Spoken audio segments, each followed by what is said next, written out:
दर्शकों का स्वागत है, देशवासियों का स्वागत है, भारतवासियों का स्वागत है। दिल्ली में आप किसी भी कोने में चले जाएं, आप टीकरी की तरफ चले जाएं, आपको एक बड़ा सुंदर सा शानदार मंदिर नजर आएगा। आप उस तरफ नोएडा की तरफ चले जाएं, आपको वहां पे अक्षरधाम मंदिर बड़ा खूबसूरत सा नजर आएगा।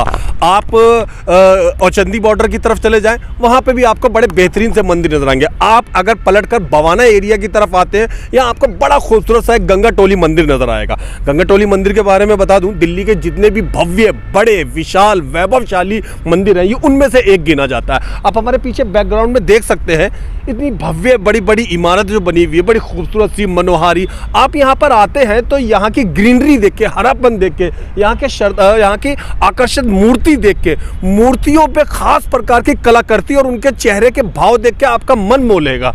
ये जगह, ये स्थान ना सिर्फ श्रद्धा के हिसाब से, कलात्मकता के हिसाब से भी उच्च श्रेणी की है। हम जहाँ पर मौजूद हैं, चारों तरफ आप देखिए, आपको ऐसा लगेगा जैसे आप दिल्ली के जैपनीज पार्क वाले जैसे किसी हिस्से में आए हो। बिहार के जतिन मांझी को नाम आपने ज़रूर सुना होगा। वो एक आदमी था जिसने एक पहाड़ तोड़ के अपने बलबूते पे एक सड़क बना दी थी। इस मंदिर को, इतने लंबे चौड़े मंदिर को, अभी मैं आपको दिखाऊंगा दृश्य, बनाने का जो श्रेय जाता है, जैसे उन मांझी जी का नाम लिया जाता है कि जिन्होंने पहाड़ तोड़ के सड़क बनाई, ये वो शख्स है, ये वो आदमी है जिसने 96 में, या हो सकता है उससे भी पहले शुरुआत करी। छोटे स्तर पे शुरुआत करी, लेकिन शुरुआत का बीड़ा रखा नहीं, शुरुआत का धनुष रखा नहीं, उसे उठाए रखे रहे, चलते चले रहे, और फिर ये इतना भव्य मंदिर स्तर पे तैयार हुआ। सुरेंद्र जी, हम इस समय गंगाटोली मंदिर में मौजूद हैं, जहाँ की समिति के आप अध्यक्ष हैं, और ये आप ही के पर्यटन से बना हुआ है। कितने वर्ष लगे आपको मंदिर को इस भव्य और वैभवशाली स्वरूप को लाने में? देखिए, ये मंदिर जो है, ये बहुत प्राचीन मंदिर रहा जी। ये जो गंगा महाराज की कुटिया है जी, ये कई सौ वर्ष पुरानी है जी जी। यहाँ पे हमारे आसपास के जितने गांव थे, यहाँ पे मेला भरता था। अच्छा, शुरू से मेला भरता था। जब तो यहाँ इंडस्ट्री तो बहुत अभी आई हैं जी। आसपास के यहाँ कोई भी इमारत नहीं थी। यहाँ सारे गांव के लोग खेतों में, ये मंदिर था, जंगल था यहाँ पे, जंगल था यहाँ पे। और 1854 में जी, यहाँ पे हमने सुना है कि 1854 में पहला मेला भरा था। अच्छा। और जब हम छोटे छोटे थे, तो जब हम आते थे, यहाँ कुश्ती भी होती थी बहुत। अच्छा। बड़े रूप से दंगल होता था। मास्टर चंदगी राम जी, सतपाल जी, हनुमान जी, मैं हमने भी यहाँ दंगल करवाए हैं बहुत। अच्छा। बड़े बड़े। मगर उसके बाद जो है, ये सारी इंडस्ट्री बसनी शुरू होगी, तो यहाँ जगह नहीं रही जी। उसके बाद मैंने यहाँ भी दंगल करवाए थे। अच्छा। फिर यहाँ भीड़ इतनी आ गई थी कि ये सारा जो है, जो हमने पेड़ वगैरह लगा रखे हैं, सब नुकसान होने लग गया। और बहन बेटियां भी आती थी, तो उस दंगल को हमने बंद करवाना पड़ा। तो ये मंदिर जो है 95 में हमने शुरू किया था। अच्छा। और 96 में इस मंदिर की नींव जो है, महादेव जी की जो स्थापना रखी हुई थी, वो जगत गुरु शंकराचार्य जी, माधोश्री आश्रम जी महाराज जो है, उन्होंने इसकी स्थापना की थी। उसके बाद फिर जो है, जंगल में ये था, आने जाने के था, यहाँ बहुत भट्ठे होते थे, और उस भट्ठों पे जो ईंट का जो ईंटों ले जाते थे जी, वो रास्ता था। उस रास्ते से हमने गाड़ियों में आ करके सामान इकट्ठा किया। गांव के लोगों ने इसमें बहुत ज़्यादा मदद करी। आसपास में जितने भट्ठे थे, उन्होंने ईंटें बहुत दी, और इसमें जितना भी कुछ लगा हुआ है, सब गांव के लोग, जो श्रद्धालु लोग थे, उन्होंने इसमें बहुत ज़्यादा मदद करी। पहले हमने एक मंदिर की नींव रखी थी, आहिस्ता आहिस्ता फिर हमने जो है ये इतने भव्य मंदिर बनाए। और यहाँ पर एक शिव शक्ति महायज्ञ भी हुआ था बहुत। अच्छा। बड़ा, और बहुत बड़ा मंदिर, वो यहाँ पे यज्ञशाला बनी थी, उसमें सारे VIP लोग आए थे। अच्छा। शीला दीक्षित, 2 राज्यों के मुख्यमंत्री आए। हाँ, मुख्यमंत्री भूपेंद्र सिंह हुड्डा जी भी, और मिनिस्टर तो यहाँ बहुत आए हैं। बड़े बड़े लोग अक्सर आते रहते हैं। तो ये उसी से हमने जो है ये मंदिर उस समय स्टार्ट किया था। और आप देखते होंगे कि यहाँ कोई हमने वो नहीं रख रखे मजदूर वगैरह।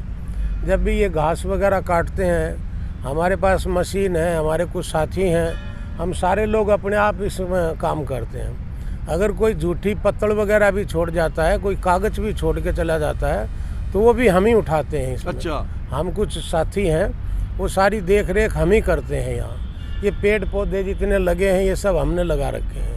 मतलब कुछ श्रद्धालुओं की मिलकर एक टीम है, बस वही ये लोग काम करते हैं। टीम है। कोई प्राइवेट कर्मचारी, स्टाफ नहीं, ऐसा नहीं है। अब इंफ्रा कंपनी ने, DSIDC कंपनी ने 2 हमारे को वो दे रखे हैं सफाई इन वो क्या नाम है, माली। तो वो पेड़ पौधों की रक्षा करते हैं, वो लगाते हैं, पानी पुनी देते हैं। बाकी तो यहाँ रसोईया भी है, वैसे भी है, वो तो 1-2 आदमी तो है ही। हमने अभी तक इस मंदिर के बारे में उसका इतिहास और वर्तमान सुना। आइए हम इस मंदिर की आपको खूबसूरत और बहुत कलात्मक मूर्तियां और भवन दिखाते हैं। आइए श्री कृष्ण मंदिर से शुरुआत करें।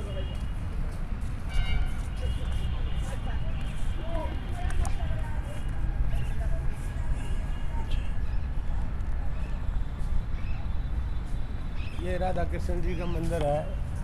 तो ये कई मंदिर हैं।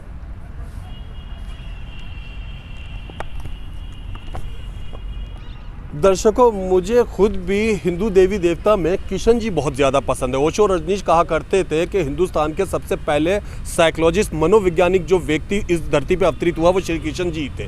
मनोविज्ञान की उनसे ज़्यादा पकड़ किसी देवता के पास नहीं थी। ये उनका बड़ा सुंदर भव्य मंदिर है, आप देख सकते हैं। मैं कैमरामैन साहब से गुजारिश करूंगा कि दिखाएं। बड़ी मनमोहक, बड़ी खूबसूरत से कृष्ण जी की और राधा जी की मूर्ति है। आप कृष्ण जी के चेहरे पे भोलापन देखिए, मूर्ति की बहुत ज़्यादा कलात्मकता, अंदर से व्यक्ति के मन में श्रद्धा उमड़ने लगती है।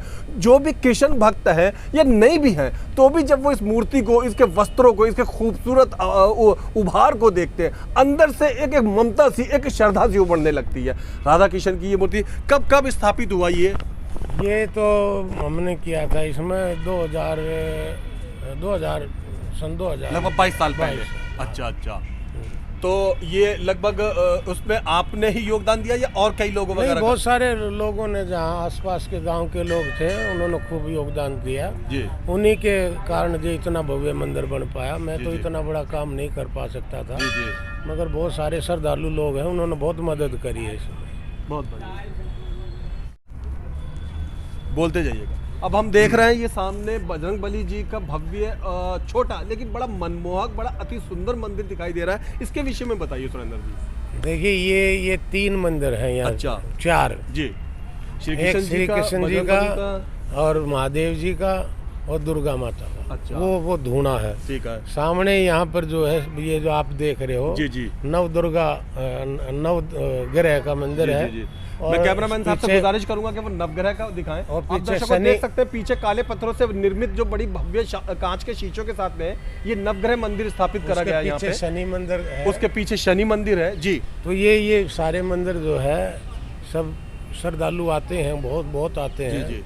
जैसे कल मंगलवार था, कल यहाँ लोग हनुमान जी की पूजा करते हैं। अच्छा। सोमवार को जो है महादेव जी की करते हैं जी। और यहाँ पर जो है इसमें हर शनिवार को तो यहाँ छुट्टी होती है जो इसकी, शनिवार को तो यहाँ इतनी भारी भीड़ होती है। और शिवरात्रि भी मनाते हैं। हमारा वार्षिक त्योहार है एकादशी को, होली से 4 दिन पहले। वो तो बहुत प्राचीन, हाँ वो तो बहुत प्राचीन मेला लगता रहा है।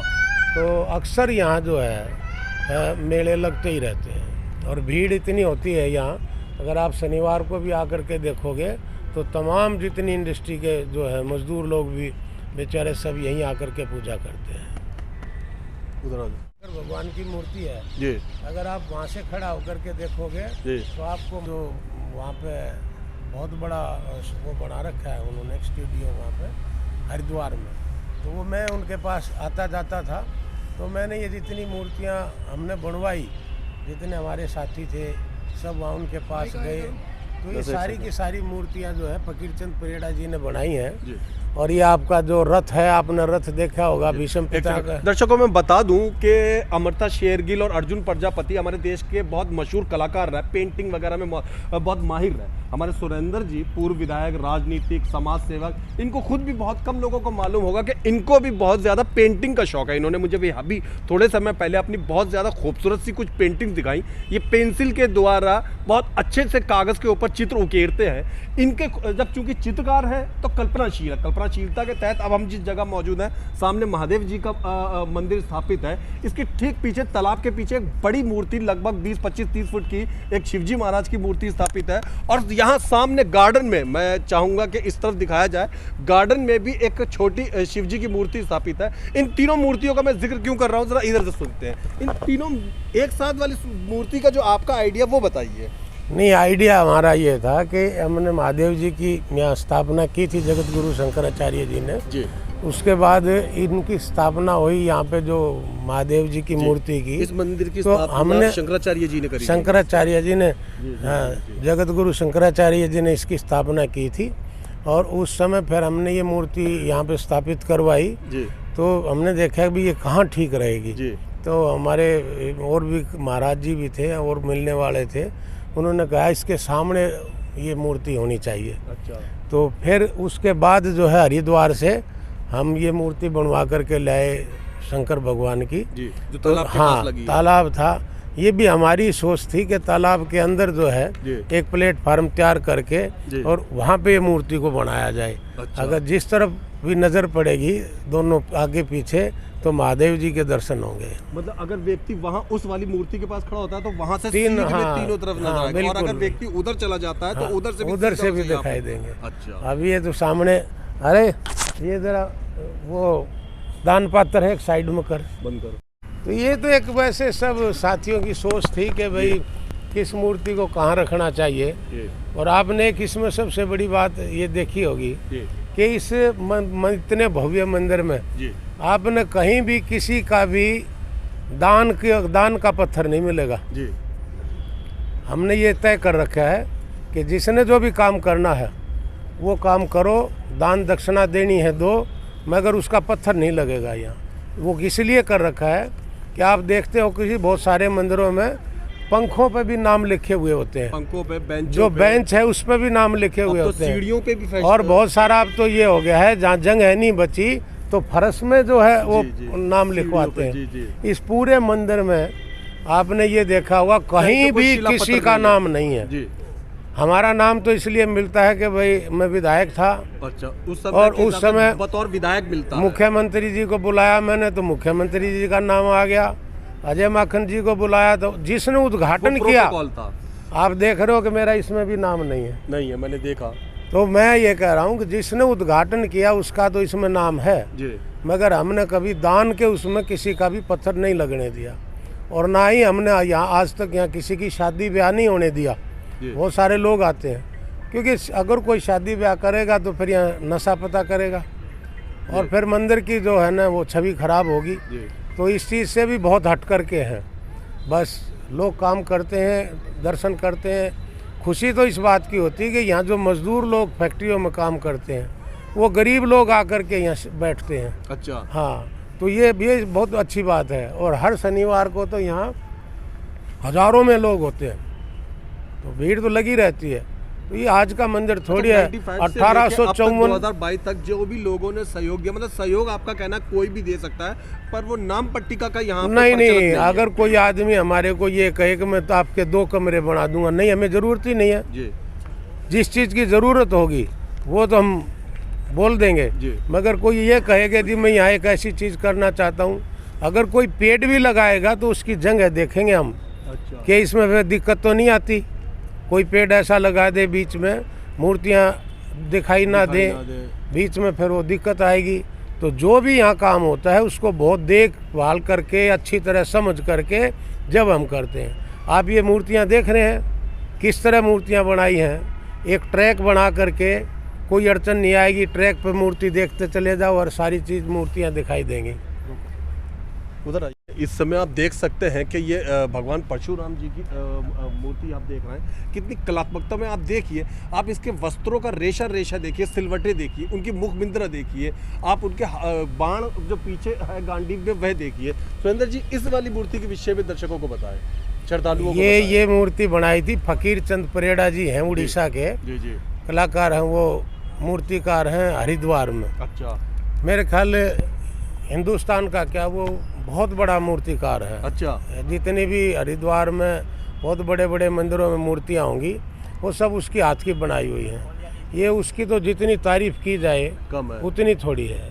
ये जितनी भी मूर्तियाँ बनी हैं सारी उड़ीसा के मूर्तिकार हैं फकीर चंद परेड़ा जी, उन्होंने बना रखी हैं। ये अंदर आइए। परशुराम जी की मूर्ति है, इसके ठीक पीछे आप देख सकते हैं कि ये शिव जी की बड़ी भव्य, बड़ी मनमोहक, बड़ी भोली सी, बड़ी आकर्षक सी मूर्ति स्थापित करी हुई है। इसके विषय में सुरेंद्र जी बता रहे हैं। तो आपने बताया कि ये बनवाते समय आपने एक सीध का, एक निश्चित दूरी का ध्यान रखा, उसके विषय में बताएं। नहीं, वो कैसा है, ये सोच है हमारी। ये मैं भी कॉलेज ऑफ आर्ट में पढ़ा हूँ। अच्छा। तो इसलिए मुझे थोड़ा इसका ज्ञान है कि भी कैसे कैसे मूर्तियाँ होनी चाहिए, किस टाइप की होनी चाहिए। इतनी भव्य और इतनी सुंदर मूर्ति ये कहना नहीं चाहिए, मगर बहुत कम मंदिरों में मिलेगी। तो इसकी देख रेख के लिए ये छतरियाँ बना रखी हैं। पहले इसमें काफ़ी जो है धूल जम जाती थी। अब ये देख करके हमें भी अच्छा लगता है, और हम जो काम करते हैं इस मंदिर में हमें खुशी होती है कि भी और गलत चीज़ों से छुटकारा मिला हुआ है, और भगवान के यहाँ काम करने में हमारे को आनंद भी आता है। और हमें यही है कि जिस दिन हम नहीं आते उस दिन हमें ऐसा लगता है कि आज कोई चीज़ खो गई है हमारे से। क्या बात है। इसलिए सुबह आते हैं, अगर सुबह नहीं आ पाते तो शाम को ज़रूर आते हैं। एक बार मंदिर में ज़रूर दर्शन करने आते हैं, और बहुत खुशी होती है। हमें ऐसा लगता है कि कुदरत ने हमारे हाथों हमारे से एक ऐसा कार्य किया करवाया है जिसे हम याद करते हैं तो हमें ही खुशी हो जाती है कि इतने लोग आते हैं जब यहाँ देखने, तो ऐसा लगता है कि हमने अपनी ज़िंदगी में एक बहुत अच्छा काम किया है।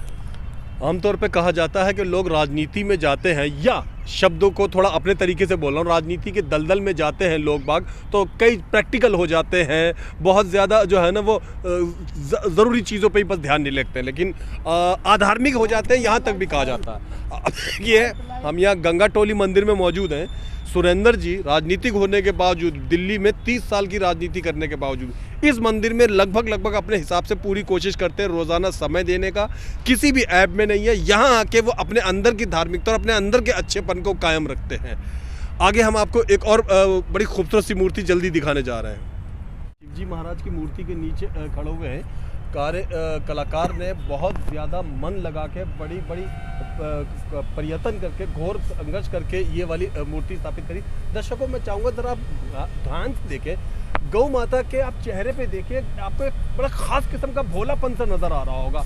चित्र में ही आपको दिख रहा होगा वीडियो में कि कैसे भोलापन और मासूमियत सी उकेरी गई है चित्र में, जो बड़ा मुश्किल काम है। इसी तरीके से आप अब शिवजी के चेहरे की तरफ देखिए, आपको ज़रूर हर हर महादेव टीवी सीरियल के सुरेश रैना याद आ जाएंगे।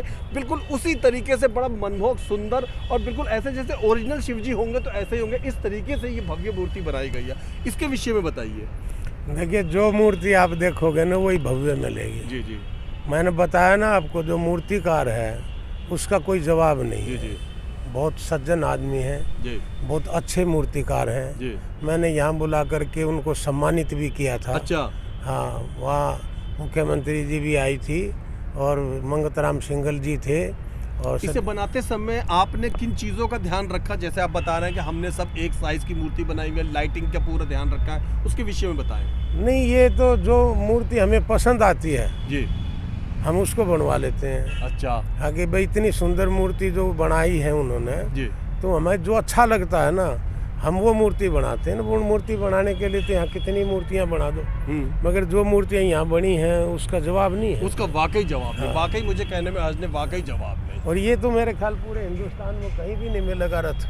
जी, मैं आपको अब जो है वो श्री कृष्ण और भीष्म पितामह का एक ऐसा रथ चित्रण दिखाने जा रहा हूँ कि आपकी आंखें उसके सौंदर्य बोध से फटी की फटी रह जाएगी। उनको कहा कि उन्होंने, मैं चाहूँगा कि दर्शक आप पीछे की तरफ देखें। चित्र के अनुसार मैं आपको जरा कहानी का वर्णन कर दूँ। भीष्म पितामह खड़े हुए हैं, श्री कृष्ण जी ने रथ का पहिया उठा रखा है भीष्म पिताजी पे हाथ उठाने के लिए, और अर्जुन उन्हें रोक रहे हैं। आप सारथी को देखिए। मैं इन सब चीज़ों में सबसे पहले कहना चाहूँगा, ज़रा आप सारथी का मुख देखिए, उसके चेहरे की विस्मयता, डर, और साथ में फैला हुआ मुंह, और कमांड करने की भावना भी, घोड़ों को उसमें इतनी खूबसूरती, भावनाएं इतने बेहतर तरीके से उभार जाना मुझे याद नहीं आ रहा है कि मैंने 40 साल में किसी मूर्ति या चित्र में देखा हो।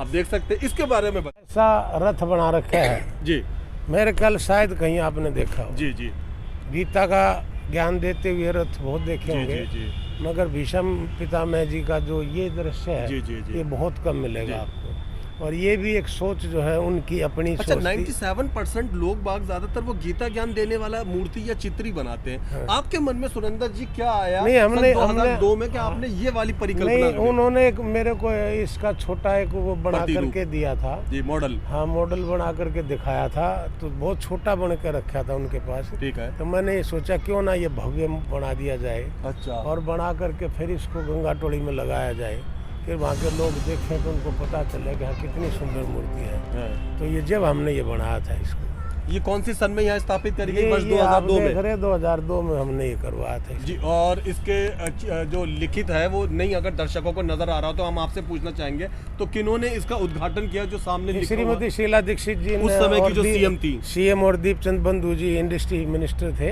अच्छा उन्होंने इसका उद्घाटन किया था। अच्छा। हाँ, एक HR बिल्डर साहब है, मेरे मित्र जी, हैं। जी। आज से 20 साल पहले ये मूर्ति स्थापित करी गई थी। दर्शकों, 20 साल बाद सुरेंद्र जी के चेहरे पे परिवर्तन आ गया, मेरे चेहरे पे परिवर्तन आ गया। मूर्ति बिल्कुल, चूंकि मूर्ति है, बिल्कुल और ज्यादा भव्यता और सुंदरता के साथ नजर आ रही है। जी जी, तो ये उस समय बनी थी और देख लो आप, आज इस दिन 20 साल हो गए हैं जी और ऐसी की ऐसी है। इसकी देख रेख हम करते रहते हैं, रंग रोगन इसका होता रहता है। जी। तो जो मैं कलाकार, अगला सवाल दर्शकों की तरफ से यही पूछना चाह रहा था। मूर्तियां तो आपने बनवा ली और वो जो मूर्तिकार साहब, क्या नाम बताया आपने उनका? फकीर चंद जी परेड़ा। आए और बना के चले गए, लेकिन 20 साल हो गए इन सबको बना हुए। इनकी देख रेख का, इनकी व्यवस्था का, उसके विषय में बताइए। नहीं, वो व्यवस्था हम कर लेते हैं, हमें मालूम है किस तरह का इस पे पेंट होना चाहिए, किस तरह इसमें रंग भरना चाहिए। हर साल 2 साल के बाद इसकी मेंटेनेंस करी जाती है। 2-3 साल बाद जो हम इसके मेंटेन करवाते हैं। जी।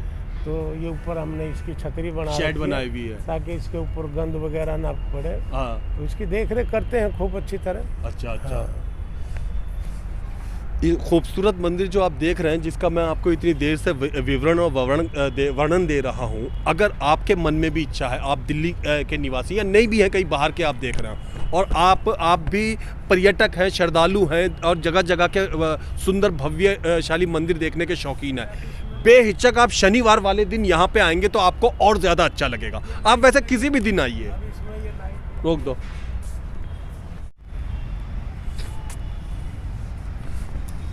आप देख सकते हैं शिव जी की एक बड़ी बढ़िया सी खूबसूरत सी मूर्ति है। मैंने दिल्ली में लगभग शिव जी की, मेरे अपने ख्याल में 20, 25, 30 साल में शायद 18, 19 इस तरीके की बड़ी मूर्तियां देखी होंगी, लेकिन इस मूर्ति को आप देखिए, ये पहाड़ों के ऊपर खड़े हुए, कैलाश पर्वत के ऊपर खड़े हुए शिव जी को दिखाया गया है। कैलाश पर्वत के बिल्कुल उत्तीर्ण पे, शिखर पे शिव जी खड़े हुए हैं अपने त्रिशूल के साथ में, और नीचे हम देख सकते हैं कि शिवलिंग की पूजा करते हुए नज़र आ रहे हैं, साथ में एक हिरन और अपने 2 बच्चों के साथ नज़र आ रहा है। तो बड़ा बड़ा खूबसूरत सा माहौल इसमें तैयार है। यहाँ जब आते हैं, अगर आप शिव भक्त हैं, आप यहाँ सोमवार को आते हैं या फिर आप मूर्तिकार फकीर चंद जी ने बनाई थी। ज्यादातर मूर्तियां आमतौर पे शिव जी की सीधी जमीन पे पांव खड़े हुए रखे होती है। ये कैलाश पर्वत की इस परिकल्पना के साथ कैसे मन में आया था? वैसे ये इतनी भव्य मूर्ति हमने सोचा कि नीचे तो इतने उसमें नहीं बनानी चाहिए। अच्छा। तो ये भी एक कल्पना थी, ये भी मूर्तिकार जी ने बताया कि तो पहाड़ के ऊपर बननी चाहिए। अच्छा। इतनी भव्य मूर्ति लोग देखें तो इसको पता चले कि हमने कैलाश पर्वत पे जो है शंकर भगवान जी खड़े हैं। हम जो ऊपर उनकी जटाएं देख रहे हैं, हमें पता चला कि हाँ, उसमें भी गंगा निकलती है। अच्छा। उसमें भी गंगा निकलती है, और जब ये त्योहार वगैरह होता है तो हम इसको चलाते हैं, सारा पानी आता है इस पहाड़ के ऊपर। शाम के 5:30 बजे हैं और सर्दी के दिन है, हल्का अंधेरा धीरे धीरे छाना शुरू हो गया है। जब और लगभग 6, 6:30, 7 बजे अंधेरा आ जाएगा तो ये दर्शकों को नजर आए, इसके लिए आपने क्या इंतजाम करे हुए हैं? इसमें लाइट ऐसी जगह हम फिट कर रखी है, सामने देख रहे हो आप देख सकते हैं दर्शकों के, ये जैसे- लाइट देखिए, आप वो लाइट देखिए, ये चारों तरफ जो लाइटें स्थापित करी गई वो इस तरीके से कि जैसे जैसे रात होती जाती है ये लाइटें उतना ही प्रकाश देती जाती है। जी, जैसे जैसे अंधेरा होगा जी वैसे वैसे इनका भव्य रूप दिखाई देगा आपको अंधेरे में। जी जी और ये लाइटें जो है ऐसी चमकती हैं, फिर जी अरे मूर्तियाँ ऐसी चमकती हैं लाइट के उससे, रोशनी से, जी। कि दूर से देखोगे आप ऐसा लगता है कि जैसे रात के अंधेरे में कैलाश पर्वत पे जो है शंकर भगवान खड़े हैं। क्या बात है, अति अति के तकरीबन दिल्ली में लगभग 360 के आसपास में गांव हैं। हर गांव में कहीं ना कहीं छोटा बड़ा मिला के एक प्राचीन मंदिर बना हुआ है। और मुझे ये कहते हुए बड़ा अच्छा लग रहा है कि हर मंदिर में एक कथा है, हर मंदिर से जुड़ी हुई एक तपस्वी की कथा है, एक महानायक की कथा है। अब हम जब गंगा टोली मंदिर में मौजूद हैं तो यहाँ गंगा महाराज जी की कथा है। क्या कथा है क्या नहीं, ये सुरेंद्र जी जो इस मंदिर के संस्थापक हैं, कार्यचालक हैं, इस मंदिर के देख रेख करता है, वही बताएंगे। दर्शकों को सबसे पहले जिनको नहीं मालूम है गंगा महाराज जी के विषय में बताइए। देखिए, गंगा महाराज जी का ये तपोस्थली है यहाँ जी, और हम वो यहाँ तप किया करते थे। हाँ, हम जब छोटे छोटे थे तो हम सुनते थे यहाँ, और हम बच्चे थे जब हम यहाँ गंगा टोली मंदिर में आते थे यहाँ। जी, हमारे आसपास के ये तमाम भित्ति चित्र जो आप देख रहे हैं ये मैं- गंगा महाराज जी की ही कहानी बता रहे देखिए, हैं। ये उसी बता रहा हूँ। जी जी जब हमने इसको स्टार्ट किया तो हमारे गांव के प्रधान जी थे जी और बहुत सारे लोग थे। उन्होंने ये कहा कि भी हर गांव में जा करके चाहे 1 रुपया लो किसी से, अच्छा, इसको दोबारा आबाद करो। कुछ समय के लिए बंद हो गया था ये मंदिर। हाँ, तो अच्छा। फिर हमने इसको करना चाहा तो हम पूट गांव में गए। अच्छा, तो पुट गांव, में। हाँ, पूट खुर्द में तो हमने एक बुजुर्ग से कहा कि ताऊ जी ऐसे ऐसे हम मंदिर बना रहे हैं। बोले कहाँ बना रहे हो? मैंने गंगा टोले मंदिर में। तो उस बुजुर्ग ने हमारे को अपने घर बिठा करके बोला बैठो बेटे एक बार। अच्छा, और वो एक बहुत प्राचीन किताब उठा कर लाए। हाँ, उसमें लिखा हुआ था गंगा टोली में महात्माओं का सत्संग। मतलब बड़े पुराने कागजों का, हाँ, बड़ी पुरानी हाँ, भाषा में बहुत लिखा पुरानी हुआ है। पुराना ग्रंथ। तो हमने जब उस बुक को देखा तो हमें इतनी खुशी हुई क्या बात है, कि जैसे कुदरत ने हमारे को एक ऐसा इतिहास अनमोल ला के हीरा दे दिया जी कि जिस बारे में हम ढूंढते थे जी, कि जी, इसका इतिहास कहीं मिले। जी तो हमने हम भाट वगैरह के पास भी गए, जी इधर उधर गए कि इसका कहीं इतिहास मिले। जी जी जी तो पूट गांव में जो हमें किताब मिली तो उस किताब में जब ये ऐसे दृश्य थे जी तो हमने सोचा कि क्यों ना ये दृश्य हम पब्लिक को, लोगों को दिखाएं। तो ये जितनी फ़ोटो लगी हुई हैं, जी। ये भी सारी फ़ोटो जो है उस मूर्तिकार ने बना करके हमारे को दी थी। दीवार पे उकेरी गई इन मूर्तियों को भित्ति चित्र कहते हैं, जो आपको पुराने समय के बड़े सरकारी दफ्तरों में नजर आएगी। ये बड़ी उच्चतम स्तर की कलात्मकता मानी जाती है। दीवार में से उकेर के बनाई गई में आप देख सकते हैं पहले वाले चित्र में गंगा महाराज जी बैठे हुए नजर आ रहे हैं एक वृक्ष के नीचे, और लोग बाग उनसे अपना आराधना वगैरह कर रहे हैं। दूसरे वाले चित्र में एक कहावत है यहाँ गांव में, जी। हमारे बुजुर्ग लोग कहते थे जी। कि महाराज जी जब यहाँ से निकलते थे जी। तो रास्ते में कोल्लू था। अच्छा, गुड़ बनाने जो वाला। तेल पीसने के काम हाँ, आता है। जी। नहीं, जो गुड़ बनता है अच्छा, जिसमें। जी तो वहाँ पर जब वो कड़ाह में वो गुड़ बना रहे थे जी तो वहाँ से गुजरे, और तो गुजरने के बाद अपनी जुबान को कहने लगे अपने मन में कि तू क्यों इतना स्वाद खराब करती है, मेरा भी मन भटकाती है, जी तो ले तू आज जी भर के मीठा खा। हाँ। और उबलते हुए कड़ा में इन्होंने मुंह डाल दिया था। हाँ। ये उसका चित्र है इसमें। अच्छा अच्छा। हाँ। हम अब और तीसरे चित्र पर आते हैं। इसमें हम एक स्त्री को देख रहे हैं, ये क्या कर रहा है? एक उसमें ये लिखा हुआ था जी कि एक बीकानेर के कोई सेठ थे, उनको औलाद नहीं होती थी। अच्छा, और तो जब औलाद के बारे में उन्होंने आशीर्वाद लिया गंगा महाराज जी से। गंगा महाराज जी जी। से, तो उनको लड़का पैदा हुआ। अच्छा, और फिर वो लड़का पैदा जब हुआ तो अपने वहाँ पर उन्होंने कीर्तन और ये जो है गरीब लोगों को दान दिया जी कि भाई मेरे यहाँ गंगा महाराज जी के आशीर्वाद से लड़का पैदा हुआ है। हाँ। तो ये एक ऐसा उदाहरण था। तीसरे चित्र पे हम आते हैं। चित्र में ये है कि जहाँ के दूर दूर के लोग जो है जी यहाँ आकर के इस मंदिर में जी और महाराज जी के दर्शन करते थे। अच्छा। और महाराज जी उनको देखो प्रसाद रूप में जो है जी।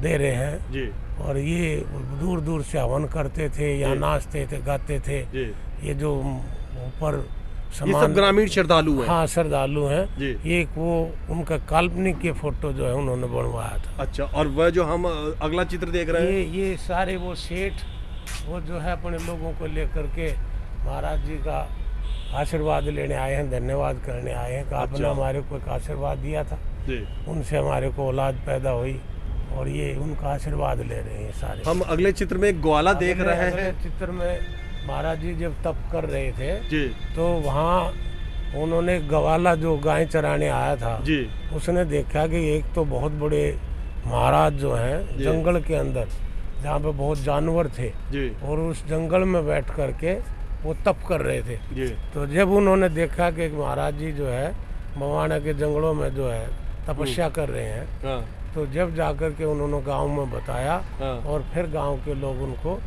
देखने के लिए आए, उनके दर्शन करने के लिए आए कि ऐसे महात्मा के दर्शन करने चलते हैं। अगले चित्र की तरफ हम चलते हैं। अगले चित्र की तरफ ये है कि ये जो जंगल है जी उनकी कुटिया है जी तो वहाँ पेड़ के नीचे बैठ करके जी और तपस्या कर रहे हैं जी। और वहाँ पर हिरन और जो है ये जानवर हैं बंदर वगैरह सब यहाँ घूम रहे थे यहाँ। अच्छा अच्छा।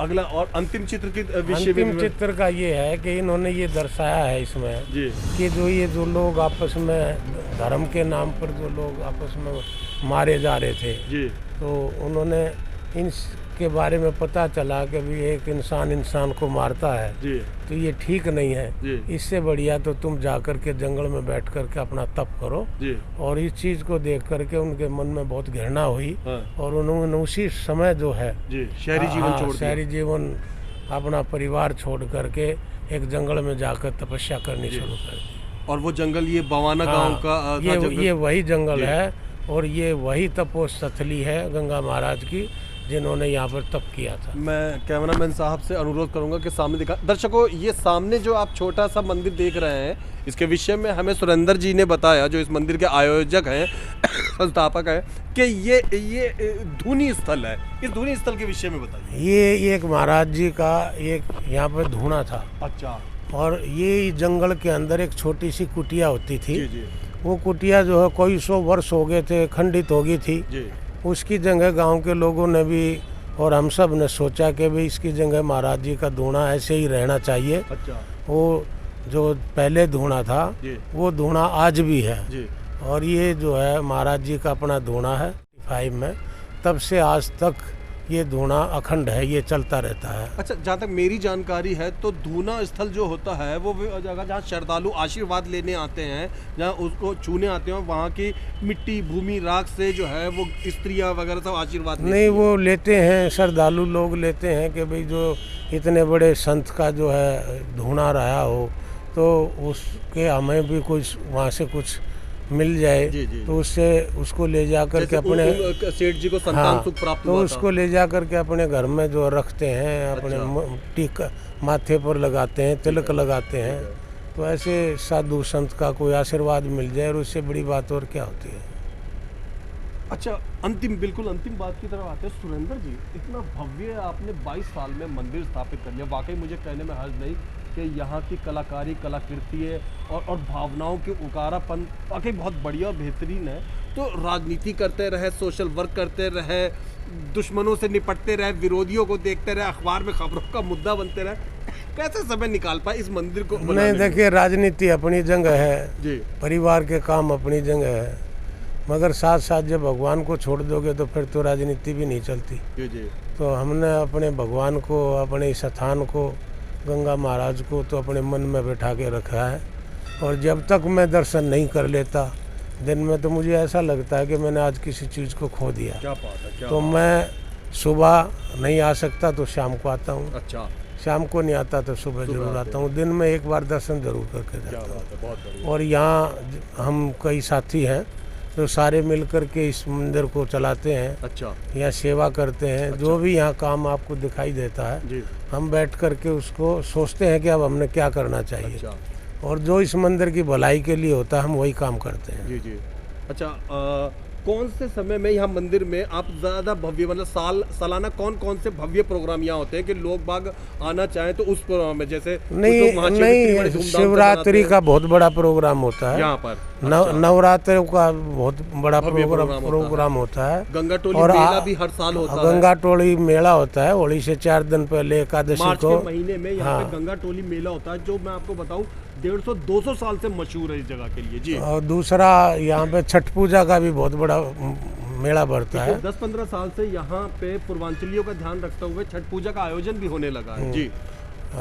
मतलब मेले साल में कई लगते हैं, फिर भी शनिवार को तो हर शनिवार ही मेला भी लगता है। हर शनिवार को यहाँ इंडस्ट्री है 25-30 हज़ार, इनकी छुट्टियाँ होती हैं उसको शनिवार को, तो सारे लोग जो है यहीं अपना मंदिर में आ जाते हैं। और ये मंदिर भीड़ इतनी होती है कि यहाँ खड़े होने की, पैर रखने की जगह नहीं होती। तो ये मंदिर चलता रहता है। वैसे लोगों की श्रद्धा है सब लोग इसमें दर्शन करने आते हैं। सफाई वाकई बहुत अच्छी है। मेरे को मन सच्ची में जिस चीज से लेके खुश हुआ, अंदर घुसते ही मैंने देखा कि सफाई वाकई बहुत है।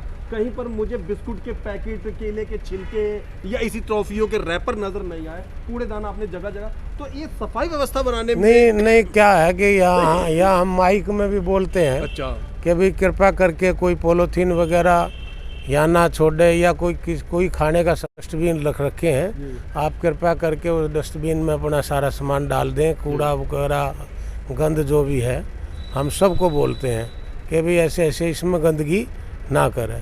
फिर भी कोई अगर छोड़ के जाता है तो हम और हमारे कुछ साथी हैं जो उसको उठा करके और डस्टबिन में डाल देते हैं। ठीक, बहुत बढ़िया, धन्यवाद।